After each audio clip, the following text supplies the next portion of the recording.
my son. Bismillahirrahmanirrahim. You were mentioning in the Sohbat upstate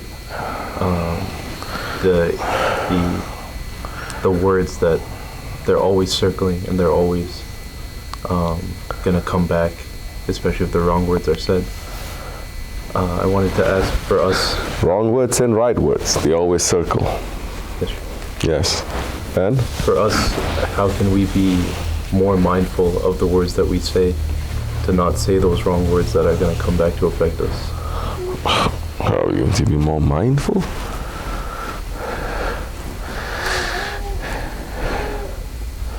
Every word that everyone says, passing from the tongue, it is not disappearing into the air. أعوذ بالله من الشيطان الرجيم بسم الله الرحمن الرحيم Hasbunallah. You may say a couple of words, inshallah. For sake of tradition, our way is founded and is continuing through sohbat. For those who want sohbat, they're going to listen. Those who don't want sohbat, is not going to change anything from your life. Those who wanted changes from their life, they found that Prophet, they followed him, and that Prophet brought them to the highest station. Those who don't want that guidance, they found their Prophet and they reject him. They found that Prophet and they pretend, they become munafiq to him. They don't go to the highest level, they go to the lowest level. This way is continuing with sohbat. You take the sohbat and you put it into your lives. You're going to see changes. You don't put it in your life. You can be sitting in sohbat for 20 years, 40 years. You're not going to make one step in the way of tariqat.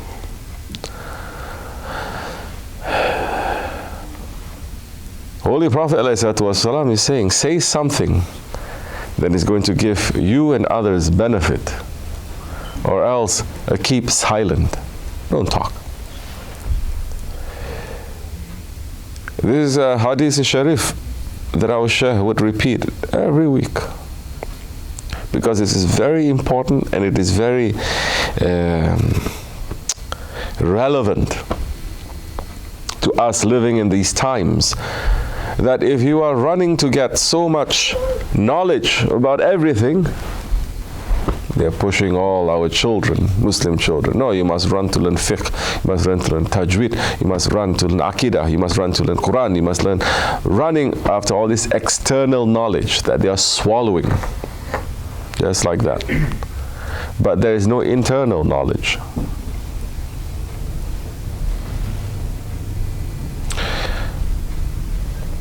Because the Prophet ﷺ saying, O my nation, take care of these two parts of your body. What is between your jaws and what is between your legs. If you take care of them, if you know how to use it, you may enter into paradise through any door that you want. How important is this? That if a man is not knowing how to use what is between his jaws, his tongue, and what is between his legs, his private parts, that definitely these two parts in Ahir Zaman, mankind is using anywhere, to anyone, in any place, in any time that they want. Especially what is between the jaws, the tongue. It used to be, maybe, reputation saying women talk too much, women they gossip. No longer, man is catching up more than that. We have now everyone interfering into everything, especially with this social media, with the internet, everyone interfering into everybody's business, into everything, whether they have knowledge or they don't, whether they have permission or they don't.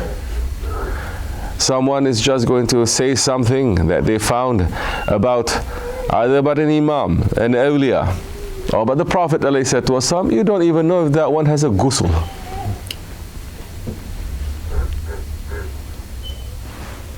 You don't even know if they have a wudu.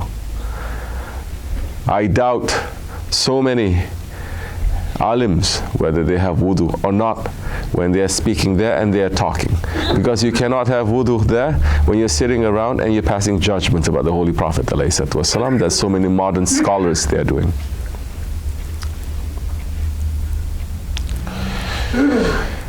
So saying something that is passing your limits. But those words that we are saying, it is not disappearing into the air. The words that we are saying, it is circling around in the universes, in the galaxies. The sounds, they are traveling. They're not disappearing. And if you say something and it doesn't fit into the description of the person that you're saying to, it will circle around and it'll come back to you.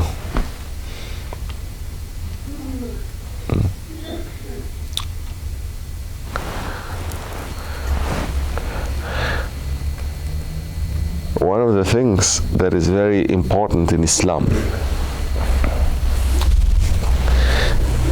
that for 1400 years traditional Muslims, they are practicing knowing holy times, holy months, holy days.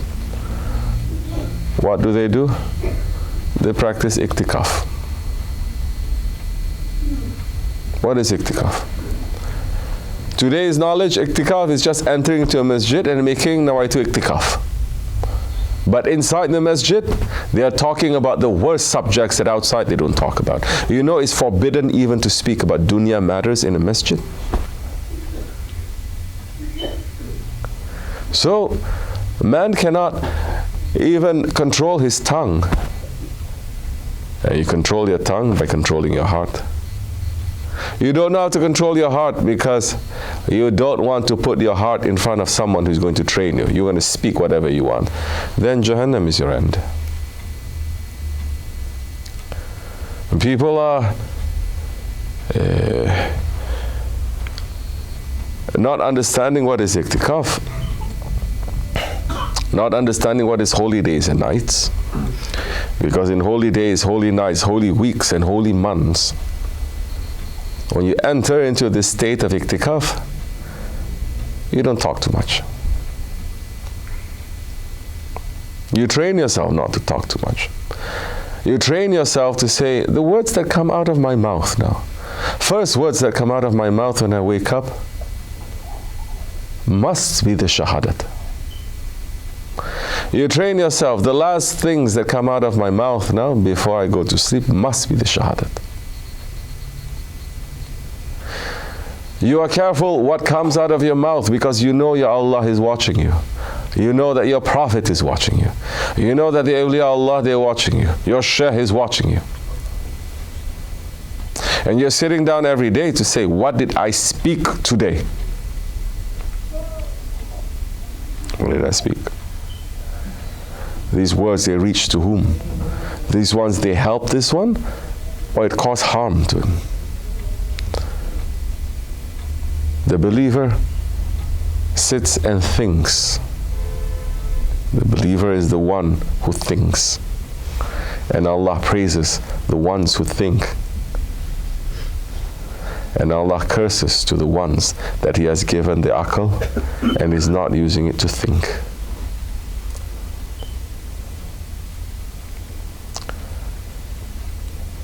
You may collect information, that's not thinking. You may go and memorize things, that's not thinking. You go to this conference, running to another conference, running to another convention, that's not thinking. And in so many of these places, they don't teach you how to think. They only give you more and more and more. But the thinking is the first step, tafakkur, towards nearness to Allah. You don't think, how are you going to have muraqabah? You don't have that, how are you going to have taqwa? What is taqwa? To know that your Lord is watching you, to have that presence. Muslims today, they don't want their Lord to see them at all. Just like Firaun and Namrud saying, this is your kingdom, this is my kingdom. You rule the heavens, I rule here, this is mine.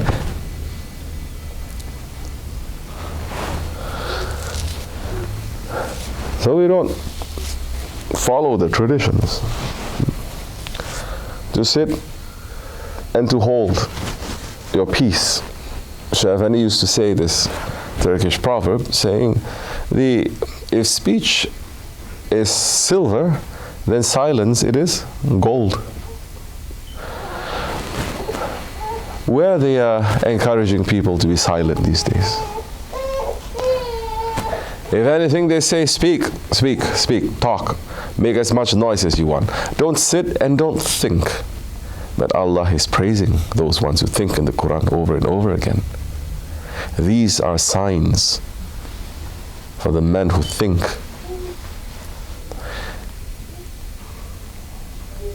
Associations where they're going to make you to sit and to think, very few.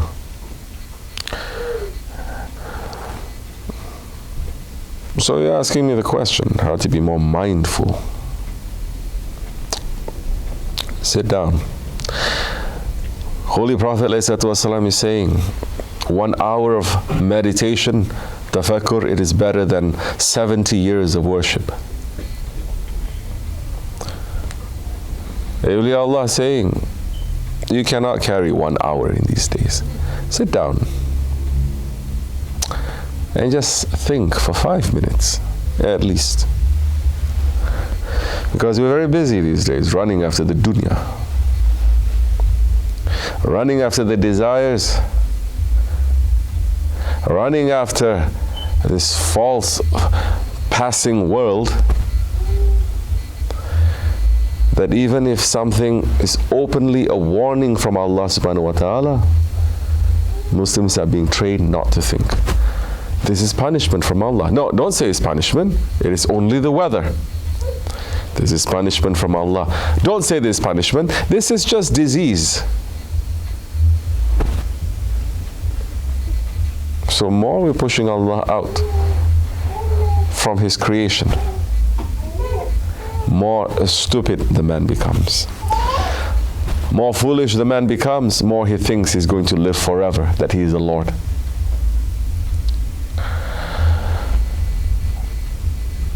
We're asking Allah to save us from that kind of foolishness, to give us more faith, inshallah.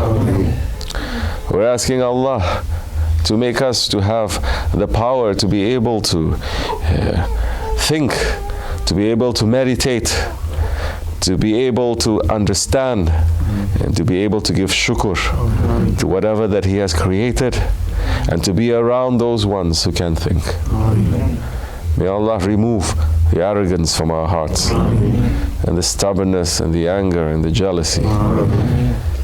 May Allah remove the zulm from our hearts, and take away zalim people that are around us. May Allah forgive me and bless you, inshallah. Wa min Allahu tawfiq al-Fatiha.